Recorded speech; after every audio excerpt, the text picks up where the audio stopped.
পবিত্র কোরআনে এমন একটি সূরা আছে যে সূরা তিলাওয়াতকারীকে কবরের আযাব স্পর্শ করতে পারবে না। কবরের আযাব থেকে আল্লাহ তাকে মুক্তি দেবেন, কিন্তু কোন সূরাটি কবরের ভয়াবহ আযাব রুখে দেবেন? বিস্তারিত থাকছে ডেস্ক রিপোর্টে। এক গুরুত্বপূর্ণ কোরআনী সূরা যার আমল আমাদের রক্ষা করতে পারে কবরের ভয়াবহ আযাব থেকে।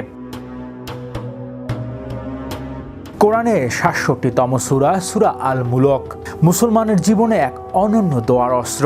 এই সূরাটি মক্কায় অবতীর্ণ এবং এতে রয়েছে মোট ৩০টি আয়াত ও ২টি রুকু। বিশ্বনবী হযরত মুহাম্মদ সাল্লাল্লাহু আলাইহি ওয়াসাল্লাম হাদিসে উল্লেখ করেছেন, কোরআনে সূরা আছে যার ৩০টি আয়াত, এটি তার পাঠকারীর জন্য সুপারিশ করতে থাকবে যতক্ষণ না আল্লাহ তাকে ক্ষমা করে দেয়। এই হাদিসটি বর্ণনা করেছেন সাহাবী আব্দুল হুরায়রা রাদিয়াল্লাহু। ইসলামী বিশ্লেষকরা বলেন, এই সূরা শুধু কিয়ামতের দিন নয়, বরং মৃত্যুর পর কবরে যন্ত্রণাময় সময়েও আল্লাহর রহমে আনার একটি উপায় হতে পারে। সাহাবী আব্দুল্লাহ ইবনে মাসুদ রাদিয়াল্লাহু বলেন, আমরা রাসূল সাল্লাল্লাহু আলাইহি সাল্লামের যুগে সূরাটি বলতাম আল মুনিয়া, অর্থাৎ কবরের আযাব থেকে প্রতিরোধকারী।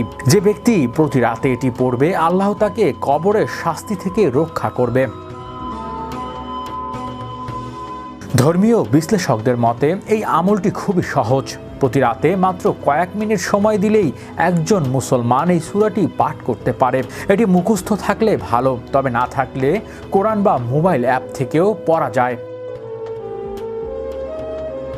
কোরআনের শুরুতেই বলা হয়েছে, তিনি মৃত্যু ও জীবন সৃষ্টি করেছেন যে তোমার পরীক্ষা করেন কে উত্তম আমল করে। এই আয়াত আমাদের স্মরণ করিয়ে দেয় জীবনের মূল লক্ষ্য হলো সৎ ও ভালো কাজ করা। আল সূরা মূলক হলো সেই সূরা যা মানুষকে মৃত্যুর পর আলোর পথ দেখায়।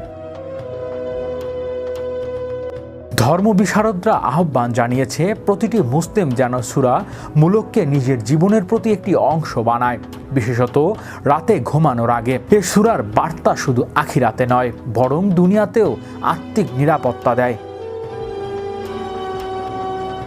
কবরের জীবন অদেখা হলেও ইসলাম আমাদের তা স্পষ্ট বার্তা দিয়েছে।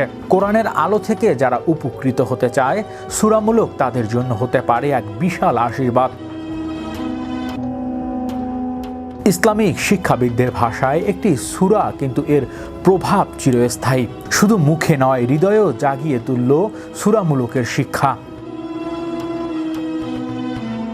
প্রতিদিনই জীবনে আল্লাহর কিতাবের এই ছোট্ট অথচ প্রভাবশালী সূরাকে সময় দিন। কবরের অন্ধকার দূর হয়ে যাবে আল্লাহর রহমতে। হৃদয় আশিস, বিশ্ব বাংলা 24 নিউজ ডেস্ক।